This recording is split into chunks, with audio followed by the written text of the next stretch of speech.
ডাকো গো মুমিন আনো গো ঈমান সময় কিন্তু চলে যায় জাহান্নামে জ্বলছে আগুন নামাজ পড়লে নিবে যায় লা ইলাহা ইল্লাল্লাহ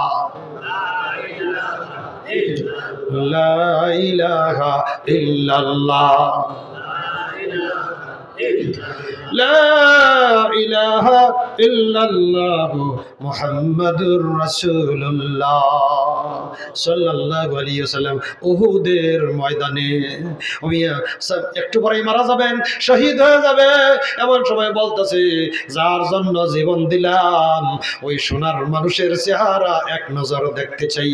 আমার ভাইরা, সুস্থ সাহাবী ওই আহত সাহাবীকে কাঁধে নিছেন, কাঁধের উপরে উঠাইছেন, কাঁধের উপরে উঠাইয়া উহুদের ময়দানে নবীজি আহত হয়ে গেছেন, দান্দান মোবারক শহীদ হয়ে গেছে। আর কয়েকজন সাহাবী আল্লাহর নবীরে বেষ্টন করে দাঁড়ায় আছেন। কাছাকাছি যাইয়া ওই যে সাহাবী বলছিল নবীজিরে একটা নজর দেখতে চাই, আমি এক কাছাকাছি যাইয়া মুমূর্ষ অবস্থায় বসতে পারে না, শুইতে পারে না, আত্মা বেরিয়ে যাবে। আমি আল্লাহর নবীর কাছাকাছি যাইয়া সুস্থ সাহাবী বলতেছে, বন্ধু যাকে এক নজর দেখতে চাও ওই সোনার মানুষের সামনে তোমারে নিয়ে আইছি। একটা নজর যাকে দেখতে চাও ওই সোনার মানুষটার সামনে তোমারে নিয়ে আইছি। আমার ভাইয়েরা, এই কথা শোনার সঙ্গে সঙ্গে যিনি নাড়াচাড়া করতে পারে না, জমিনের উপরে দুই হাত দিয়া বর করিয়া বসে গেছে।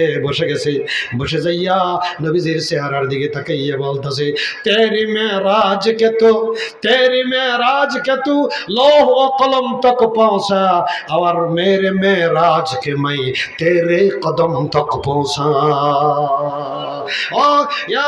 আল্লাহ নবী আপনি মেরাজের রাত্রে 7 আসমান পাড়ি দিয়া আল্লাহর কাছে চলে গেছিলেন। আমি বিবি বাচ্চার মহব্বত ত্যাগ করিয়া জায়গা জমি বাড়ি ঘরের মহব্বত ছেড়ে দিয়া আপনার কদমে পৌঁছা গেছি। তেরে কদম তক পৌঁছা, मेरे मेराज के मैं तेरे कदम तक पहुंचा। আমার মেরাজ আপনার কদম মোবারকে। সুবহানাল্লাহ, সুবহানাল্লাহ, কদম তক পৌঁছে গেছি। আমার উহুদের ময়দান থেকে মদিনা শরীফ থেকে উহুদের ময়দান 3 মাইল দূরে। কয় মাইল মুখস্থ করেন? মদিনা শরীফ থেকে উহুদের প্রান্তর 3 মাইল দূরে। আমি শয়তানে একটা খবর পৌঁছায়া দিছি, কতিলা মুহাম্মাদুর রাসূলুল্লাহ সাল্লাল্লাহু আলাইহি ওয়াসাল্লাম শহীদ হয়ে গেছে। কন্না নাউজুবিল্লাহ। শয়তানে এক খবর পৌঁছায় দিছে। আমি কোনো মারামারির মধ্যে একটা দলের নেতা যদি মরে যায় তাহলে এই দলের সব লোকের মনোবল একটু দুর্বল হয়ে যায়। কথা কইলে কবি এটা শয়তানে খবর পৌঁছায় দিছি উমিয়ার নবীজি ইন্তেকাল করেছেন। আসলে ইন্তেকাল করে নাই। কথা ঠিক কিনা বলেন ভাই? আসলে ইন্তেকাল করে নাই, শয়তানে খবর ছড়াইয়া দিছে নবীজি ইন্তেকাল করেছে। আমার মদিনা শরীফের মহিলারা কাঁদতে কাঁদতে বিলাপ করতে করতে ঘর থেকে বেরিয়ে পড়েছেন। একজন মহিলা পাগলের বেশে মাথার কাপড় কাঁধের উপরে পড়ে গেছে, পিছনে কাপড় ছেঁচুরতেছে, সামনের দিকে দৌড়াদৌড়ি করে যাইতেছে। মদিনা শরীফের কাছাকাছি যাইয়া একজন সাহাবীর কথা বোঝা যায় ভাই। মদিনা শরীফের কাছাকাছি যখন চলে গেছে একজন সাহাবীর সাথে দেখা। ওই সাহাবীকে বলতেছে, মা ভালো মুহাম্মাদুর রাসূলুল্লাহ সাল্লাল্লাহু আলাইহি ওয়াসাল্লাম, ও আমার ভাই, এই উহুদের ময়দানে শুনেছি নবীজি শাহাদাত বরণ করেছেন। আসলে তুমি সঠিক খবর জানো কিনা? আল্লাহর নবী কেমন আছেন এই খবরটা বলতে পারবা কিনা? আমার ভাইরা, ওই সাহাবী বলতেছে, আল্লাহর নবী কেমন আছে আমি সঠিকভাবে বলতে পারবো না, তবে একটু সামনে যায় দেখো তোমার বাবা শহীদ হয়ে গেছে, তোমার বাবার লাশ ওইখানে পড়ে রয়েছে। একটু সামনে যায় দেখো, আজকে জিহাদের ময়দানে তোমার পিতা শহীদ হয়ে গেছে। আমার ভাইরা, বাবা মারা গেছেন, শহীদ হয়ে গেছেন। মহিলা সাথে সাথে বলতেছে, ইন্না লিল্লাহি ওয়া ইন্না ইলাইহি রাজিউন। বাবা মারা গেছে, কোনো আফসোস নাই, কোনো দুঃখ নাই। আগে বলো আমার নবীজি কেমন আছে? মুহাব্বত শিক্ষা দিয়েছেন সাহাবায়ে কেরাম, দুনিয়াবাসীকে জগৎবাসীকে শিক্ষা দিয়ে গেছেন যে কিভাবে আল্লাহর রাসূলকে মুহাব্বত করা লাগে। আমার ভাইরা, ওই মহিলা সামনে অগ্রসর হয়েছেন, আরেকটু সামনে গেছেন। সামনে যাওয়ার পরে একজন সাহাবীর সাথে দেখা। ওই সাহাবীকে বলতেছে, মা ভালো মুহাম্মদুর রাসূলুল্লাহ সাল্লাল্লাহু আলাইহি ওয়াসাল্লাম, বলো তো আমার নবীজি কেমন আছে? ওই সাহাবী বলতেছে, আল্লাহর নবীর খবর বলতে পারবো না, তবে সামনে যায় দেখো তোমার স্বামী শহীদ হয়ে গেছে, তোমার স্বামীর লাশ ওই খেজুর গাছের নিচে পড়ে রয়েছে। বাবা শহীদ হয়ে গেছে, স্বামী শহীদ হয়ে গেছে, সাথে সাথে বলতেছে ইন্না লিল্লাহি ওয়া ইন্না ইলাইহি রাজিউন। বাবা শহীদ হয়ে গেছে, স্বামী শহীদ হয়ে গেছে, আমার কোনো দুঃখ নাই। আগে বলো মুহাম্মদুর রাসূলুল্লাহ কেমন আছে? হাই কি নবীর ভগত! আজকে আমরা আশিকে রাসূল বলি, আশিকে রাসূল বলি, আশিকে রাসূল বলি নিজেকে। কষ্ট হইতেছে ভাই? আমার ওই মহিলার একটু সামনে গেছেন, আরেকজন সাহাবীর সাথে দেখা। বলতেছে, মা ভালো মুহাম্মদুর রাসূলুল্লাহ সাল্লাল্লাহু আলাইহি ওয়াসাল্লাম, আল্লাহর রাসূল কেমন আছেন? ওই সাহাবী বলতেছে, নবীজির কথা আমি বলতে পারবো না, তবে একটু সামনে যাইয়া দেখো তোমার ভাই শহীদ হয়ে গেছে। ভাই শহীদ, বাবা শহীদ হয়ে গেছে, স্বামী শহীদ হয়ে গেছে, ভাই শহীদ হয়ে গেছে, ইন্না লিল্লাহি ওয়া ইন্না ইলাইহি রাজিউন পরে সামনে গেছেন। সামনে যাওয়ার পর আরেকজন সাহাবীর সাথে দেখা। বলতেছে, আমার নবীজি কেমন আছে? কেমন আছে আগে বলো, আগে বলো। এমন সময় ওই সাহাবী বলতেছে, নবীজির কথা বলতে পারবো না, তবে একটু সামনে যায় দেখো তোমার ছেলে শহীদ হয়ে গেছে। বাবা কয়জন শহীদ হইলো? কয়জন? 4 জন। বাবা শহীদ হয়ে গেছে, স্বামী শহীদ হয়ে গেছে, ভাই শহীদ হয়ে গেছে, ছেলে শহীদ হয়ে গেছে। এমন সময় বলতেছে, ইন্না লিল্লাহি ওয়া ইন্না ইলাইহি রাজিউন। ছেলে শহীদ হয়ে গেছে, স্বামী শহীদ হয়ে গেছে, বাবা শহীদ হয়ে গেছে, পরিবারের সব মানুষ শহীদ হয়ে গেছে, আমার কোনো দুঃখ নাই। আগে বলো আমার নবীজি কেমন আছে? আমার নবীজি কেমন আছে? এই মাইকের অপারেটর ভাই কণ্ঠ ধরতেছে, একটু ইকো না কি আছে একটু সিস্টেম করে দাও। হ্যাঁ, তোমার মাইকের জন্য দোয়া করে দেবো, জি একটু ভালো করে দাও ইনশাল্লাহ। জি আর একটু আওয়াজ দিয়ে দাও, আমার কষ্ট হইতেছে। আমার মায়েরা একবারে উহুদের ময়দানের কাছাকাছি যখন চলে গেছে, খুব খেয়াল করেন, মদিনা শরীফ থেকে 3 মাইল দূরে। কয় মাইল বলছিলাম? মুখস্থ করেন না। উহুদের ময়দান, উহুদের প্রান্ত মদিনা শরীফ থেকে 3 মাইল দূরে। হ্যাঁ এখন ঠিক আছে। মদিনা শরীফ থেকে বেশি হয়ে গেছে, একটু করে দাও। মদিনা শরীফ থেকে 3 মাইল দূরে। আগিল আমলের 3 মাইলে বর্তমানের কিলোমিটারে বেশি হয় কিনা যারা হিসাব জানেন, প্রায় 5 মাইল নাকি? প্রায় 5 কিলো, 5 কিলো, প্রায় 5 কিলো। হ্যাঁ প্রায় 5 কিলো জায়গা। আমি মনে করেন আমগর সেলের ঘাট থেকে 30 সাল, প্রায় কথা ঠিক না বলেন ভাই? প্রায় 30 সাল। এতটুকু দূরে মহিলা কেমন নবীর আসে? একজন মেয়ে মানুষ আল্লাহ নবীর কেমন আসে? প্রায় 5 কিলো জায়গা দৌড় পেরে গেছেন, দৌড় পেরে গেছেন নবীজির মহব্বতে। স্বামী শহীদ হয়ে গেছে, বাবা শহীদ হয়ে গেছে, ভাই শহীদ হয়ে গেছে, ছেলে শহীদ হয়ে গেছে, তারপরেও বলেন নবীজি কেমন আছে? নবীজি কেমন আছে? কথা ডেকে রাখেন ভাই। আমার যা উহুদের প্রান্তরের কাছাকাছি যখন গেছেন, একজন সাহাবীরে জিজ্ঞাসা করতেছে, আমার নবীজি কেমন আছে? ওই সাহাবী বলতেছে, ও মহিলা শোনো, ওই মহিলা শোনো, সুখবর শোনো, আল্লাহর নবী মারা যায় নাই, নবীজি সুস্থ আছেন, নবীজি সুস্থ আছেন। উহুদের পাহাড়ের প্রান্তরে ওই যে ওই কোনায় যায় দেখো, আল্লাহর নবী সুস্থ আছেন, ভালো আছেন। ওই ওই যে ওই কোনায় সাহাবায়ে কেরাম নবীজিরে বেষ্টনী করে দাঁড়িয়ে আছেন, ওই কোনায় যায় দেখো আল্লাহর রাসূল সুস্থ আছেন, ভালো আছেন। আমরা এই মহিলার খবর শুনেন, মহিলা একটা দৌড় দিছেন নবীজির কথা শুনে। দৌড় দিয়ে ওই সাহাবীরা নবীজিকে চতুর্দিক দিয়ে বেষ্টনী করে রাখছে। ওই বেষ্টনী ভেদ করে ওই মহিলা আল্লাহর রাসূলের সামনে যাইয়া নবীজির গায়ের জামাত ধরিয়া, আমি যে কাজী সাহেবের জামার মধ্যে যে টান দিছি, আমার হাতের দিকে তাকান, এইভাবে করে ডান হাত দিয়া আল্লাহর নবীর চাদরের মধ্যে ধরিয়া জোরে একটা টান দিয়া বলতাছে, ইয়া রাসূলুল্লাহ কুল্লু মুসিবাতিন, ইয়া রাসূলুল্লাহ কুল্লু মুসিবাতিন বাদা মুহাম্মাদুর রাসূলুল্লাহ সাল্লাল্লাহু আলাইহি ওয়াসাল্লাম সহল। ইয়া রাসূলুল্লাহ, এই জিহাদের ময়দানে আমার স্বামী শহীদ হয়ে গেছে, আমার ভাই শহীদ হয়ে গেছে, ছেলে শহীদ হয়ে গেছে, আমার স্বামী শহীদ হয়ে গেছে, আমার কোনো দুঃখ নাই। নবী গো, আপনি সুস্থ আছেন, আমার সব কিছুই আছে। ইয়া রাসূলুল্লাহ, ইয়া রাসূলুল্লাহ, আপনি ভালো আছেন, সুস্থ আছেন, আমার স্বামী আছে, আমার ছেলে আছে, আমার ভাই আছে, আমার সব আছে। সুবহানাল্লাহ। আমার মায়েরা কেমনে মহব্বত করেছেন। আজকে আমার উপস্থিত ভাইরা আপনারা যদি বলেন হুজুর আপনি ওয়াজ করতেছেন সাহাবীরা নবীজিরে ভালোবাসছে মহব্বত করছে, আমার ভাইরা আমরা যদি নবীজিরে পাইতাম আমাদের কপাল মন্দ দুর্ভাগ্য। 1400 বছর আগে যদি আমাদের জন্ম হইতো, কথা কয় না 1350 বছর আগে 1400 বছর আগে যদি আমার জন্ম হইতো তাহলে তো আমরা নবীজিকে দেখবার হইতাম, কথা কয় না কেন? আমাদের দুর্ভাগ্য, নসিব ভালো না, আমরা অনেক দিন পরে দুনিয়াতে আসছি, এই জন্য আল্লাহর রাসূলকে সরাসরি দেখতে পারি নাই। কথা ঠিক না বলেন ভাই? আমার ভাইরা আল্লাহর নবীরে সরাসরি দেখতে পারি নাই।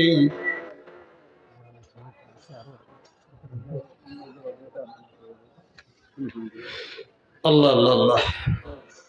সম্মানিত হাজিরিন, আমার ভাইরা একজন সাহাবী হযরত সাওবান রাদিয়াল্লাহু তাআলা নামটা বললাম, বলেন তো সাওবান, হযরত সাওবান রাদিয়াল্লাহু তাআলা নামটা উচ্চারণ করেন, সগীরা গুনাহ মাফ হবে।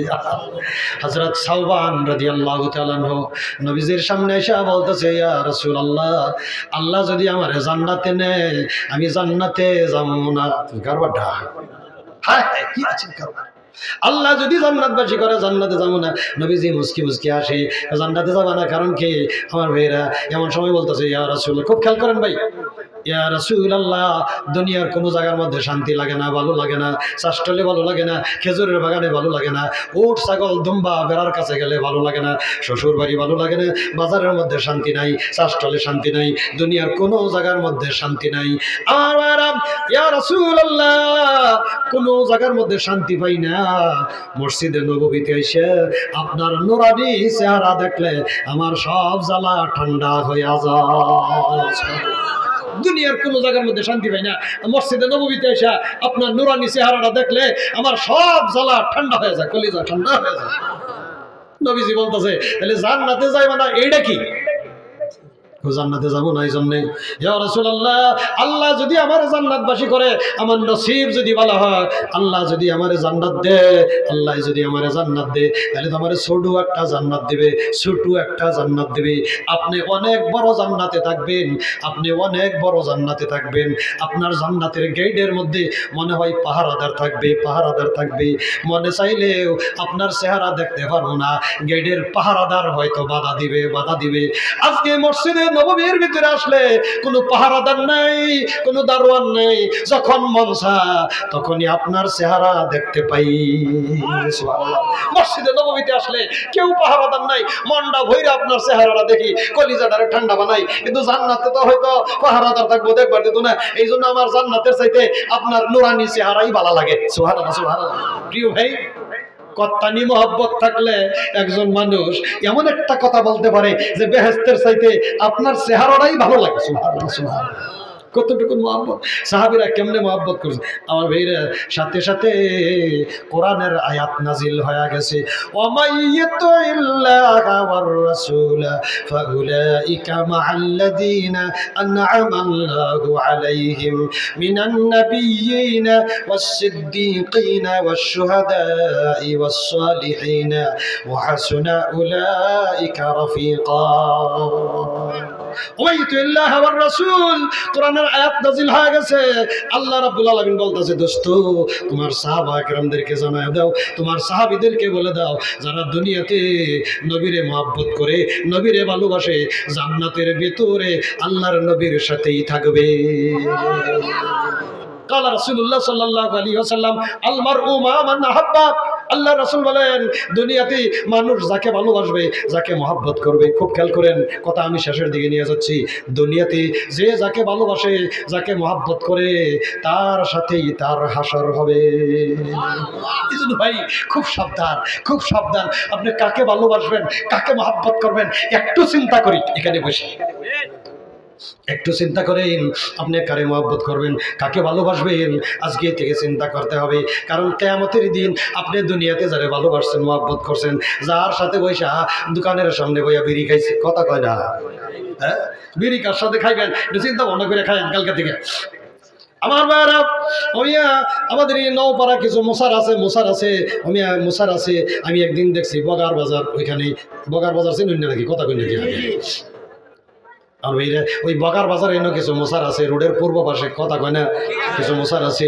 আমি নওপাড়ার মোসাররা এই বকার বাজার চৌরাস্তার অনুযায়ীয়া ওই মোসারগর বাড়ির যা আমি তথ্য নিলাম, এই নওপাড়ার এই মোসাররা ওই বকার বাজারের মোসার এনে কেন যায়, পরে গোপনে শুনি মদ কি খা, কথা কয় না কে ভাই, হেডি মদ বানায় মোবাইল করে বানাইছি আয়াফার, কথা কয় না কে ভাই, এই নওপাড়ার ডেহে নজা আমার মায়েরা।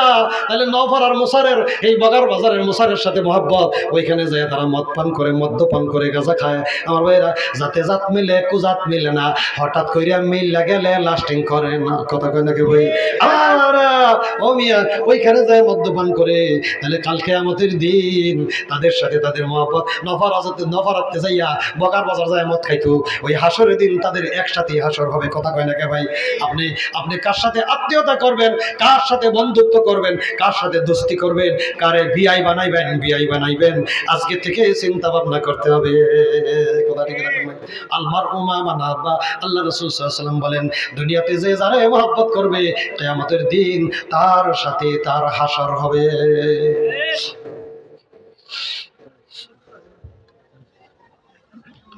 সম্মানিত হাজিরিন, তাহলে দুনিয়াতে আল্লাহ রাসূল যেদিন বললেন দুনিয়াতে যে যারে মহব্বত করবো, কাল কিয়ামতের দিন তার সাথেই তার কি হবে, হাসর হবে। আপনারা একটু অর্ধেক বলেন, আপনারা তার সাথেই তার কি হবে, হাসর হবে। মাশাআল্লাহ, এখন সুন্দর হয়েছে। আর সাহাবায়ে কেরাম কে কয় শুনেন, সাহাবায়ে কেরাম বললেন, নবীজি যেদিন বলছিলেন দুনিয়াতে যে যারে মহব্বত করবে, কিয়ামতের দিন তার সাথে তার হাসর হবে। সারা দুনিয়ার ভিতরে আমাদের জন্মের পরে এত আনন্দ কোনো দিন লাগে নাই। নবীজি যেই দিন বলছে যে যারে মহব্বত করে তার সাথেই তার হাসর হবে, এই কথা শোনার পরে দুনিয়াতে সব চাইতে বেশি আনন্দ পাইছি। সাহাবীরা বলতেছে এই কথাটা শোনার পরে দুনিয়ার ভিতরে সবচাইতে বেশি আনন্দ লাগছে ওই দিন। কেন লাগছে আনন্দ? যে আমরা দুনিয়ার মধ্যে সবচাইতে বেশি মহব্বত করি আল্লাহর নবীরে, তাহলে আমগর হাসর নবীর সাথেই হবে। সুবহানাল্লাহ, সুবহানাল্লাহ। প্রিয় ভাইরা আমার, কথাটা শেষ করে দিচ্ছি। খাজা আজিজুল হাসান, নামটা বলেন না, নামটা বলেন।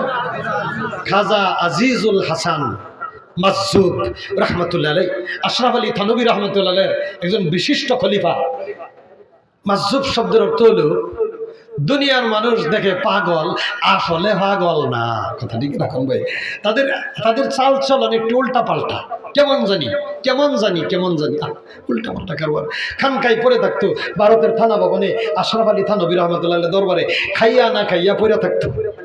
খাজা আজিজুল হাসান নামটা মুখস্থ করেন, খাজা আজিজুল হাসান মাজজুব রহমতুল্লাহ আলাইহি বড় আল্লাহ বুজুর্গ, সব সময় আশরাফ আলী থানভী রহমতুল্লাহ দরবারে খাইয়া না খাইয়া পইরা থাকতো। একদিন ওই দরবারের একজনে বলতেছে, হুজুর আপনি খাইয়া না খাইয়া এই বড় হুজুরের কদমে পইরা থাকেন, কিন্তু হাসরের দিন আল্লাহ যদি আপনারে জিজ্ঞাসা করে, হেরে আজিজুল হাসান তুই আমি আল্লাহর জন্য কি নিয়া আইছস? চিন্তা করেন, এই কথাটা বইলাই আমি শেষ করে দিব আমার বয়ান। আমার খাজা আজিজুল হাসান ওই থানভী রহমতুল্লাহ খানকার এই লোকে কি প্রশ্ন করলো মনে আছে তো? কি প্রশ্ন করছে? হাসরের দিন যদি তোমাকে আল্লাহ জিজ্ঞাসা করে যে তুমি আমি আল্লাহর জন্য কি নিয়ে আইছো, তখন আপনি কি উত্তর দিবেন? ভাই কি উত্তর দিছে, ওই উত্তরটা আমার সব মানুষের জানা দরকার আছে কিনা, কথা কয় নাকি ভাই? আমার দিকে তাকান, সবাই আমার দিকে তাকান, আমার হাতের দিকে একটু বডি ল্যাঙ্গুয়েজ দেখেন, আমার বডি ল্যাঙ্গুয়েজ। আমার খাজা আজিজুল হাসান এই কথা শোনার সাথে সাথেই এই দাড়িটার মধ্যে ডান হাত দিয়া এভাবে মুঠ মাইরা মুষ্টি করে ধরছেন, দইরা বলতেছে, আল্লাহ যদি আমার হাসরের দিন জিজ্ঞাসা করে আমি আল্লাহর জন্য কি নিয়ে আইছস, তখন আমি বলবো, আল্লাহ আমার কোনো আমল নাই, এলেম নাই, আল্লাহ তোমার জন্য আমি কিচ্ছু নিয়ে আসতে পারি নাই। তেরে মাহবুব কি আরব, তেরে মাহবুব কি আরব শবাহত লেকর আয়া হো, হकीकत तो इसको कर दे मैं सूरत लेकर आया हूं। আমি হাসরের দিন আমার এই দাড়িগুলির মধ্যে আল্লাহর সামনে এইভাবে ধর্ম দইরা আল্লাহর সামনে বলবো, আল্লাহ আমার কোনো আমল নাই, এলেম নাই, আল্লাহ আমি কিচ্ছু নিয়ে আসতে পারি নাই, তবে আমি একটা কাজ করতাম, তোমার নবী মুহাম্মদুর রাসূলুল্লাহ রে মহব্বত কইরা, নবীজির মুখে যে দাড়ি ছিল ওই দাড়িটারে মহব্বত কইরা আমিও দাড়ি রেখেছিলাম, ওই সূরত লইয়া আল্লাহ তোমার সামনে আইছি।